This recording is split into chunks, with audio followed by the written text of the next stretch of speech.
नमस्कार। नाम तो सुना ही होगा, सी जोसेफ विजय। हो, द्राविडी राजकारणात गेल्या 8 दिवसांपासून चाललेल्या ट्विस्टनंतर आज अखेर सी सी जोसेफ विजय उर्फ थलपती यांनी आज तामिळनाडूचे बिगर द्राविडी मुख्यमंत्री म्हणून शपथ घेतली। हो,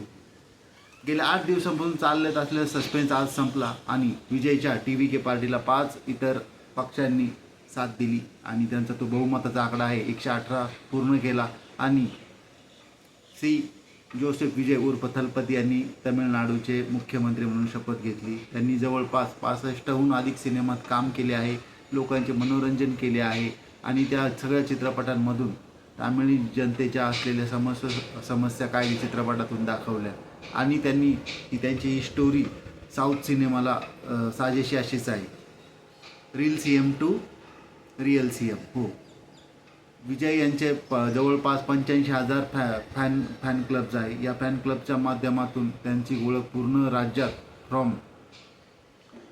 गाव टू ग्लोबल झाली। त्यांनी वेगवेगळ्या लोकांच्या समस्या त्या ग्रुपमार्फत सोडवल्या, वेगवेगळे ग्रुप तयार केले आणि त्यांनी आश्वासन दिले, जसे की निवडणुकीत त्यांनी आता या निवडणुकीत आश्वासनं दिले की गरीब मुलींना लग्नासाठी 8 ग्रॅम सोने, शेतकऱ्यांना कर्जमाफी,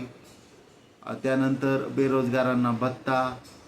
त्यानंतर महिलांना महाराष्ट्रात जशी लाडकी बहीण योजना आहे तसं महिलांच्या खात्यावर प्रत्येक महिन्याला पैसे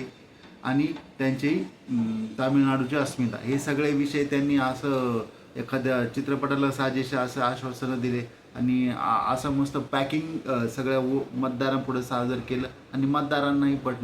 पटलं कारण मतदार हे वर्षानुवर्ष DMK आणि AMDMK यांच्या राजकारणाला वैतागले होते आणि त्यांनी जसं साऊथच्या राजकारणाला साजेसाच एक त्यांनी जो पडद्यावर एक चर्चित अभिनेता आहे त्याला त्यांनी CM पदाची खुर्ची दिली आहे। हो, गेल्या 8 दिवसांपासून हे ट्विस्ट चालू आहे कारण विजयच्या आणि आपण आता आज जाणून घेणार आहोत, विजयने ती शपथ तर घेतली पण त्यांनी जे दिलेले आश्वासनं आणि दिल्लीतलं सरकार आता हे त्यांना सहयोग करेल का नेहमीप्रमाणे आडकाठी घातली, कारण असाच प्रयोग यापूर्वी 2014 साली अरविंद केजरीवाल यांनी देखील केला होता। त्यांनी सुद्धा भाजपच्या नाकावर टिचून 3दा दिल्लीची सत्ता मिळवली, पण राज्यपाल हा केंद्र सरकारचा प्रतिनिधी असल्यामुळे त्यांच्या प्रत्येक कामात प्रत्येक विधेयकात राज्यपालांनी आडकाठी घातली आणि आपण तर बघितलं आहे अरविंद केजरीवाल यांना जेलमध्ये टाकण्यापर्यंत टाकलंसुद्धा गेलं, त्यानंतर त्यांच्यावरचे आरोपसुद्धा निर्दोष झाले, पण त्याची एवढी बदनामी केली की आपची सत्ता गेली आणि दिल्लीत भाजपची सत्ता आली। तर आपण आता पुढील येणाऱ्या दिवसात हेच बघणार आहोत की दिल्लीतले केंद्र सरकार हे विजयला सहकार्य करेल का प्रत्येक निर्णयात, जसे की राज्यांना निधी देणं असू दे किंवा राज्यांचं बाकीचं जे काही केंद्र आणि राज्य सरकारचा करांचा प्रश्न आहे त्याच्यात ते केंद्र सरकार तामिळनाडूला कशी मदत करते आणि असेच नवनवीन विषय गाव टू ग्लोबल, राजकारण असू द्या, शेती असू द्या, त्यानंतर महागाई असू द्या, तुमचे सर्वसामान्यांचे प्रश्न असेच आपण सोप्या मराठी शब्दात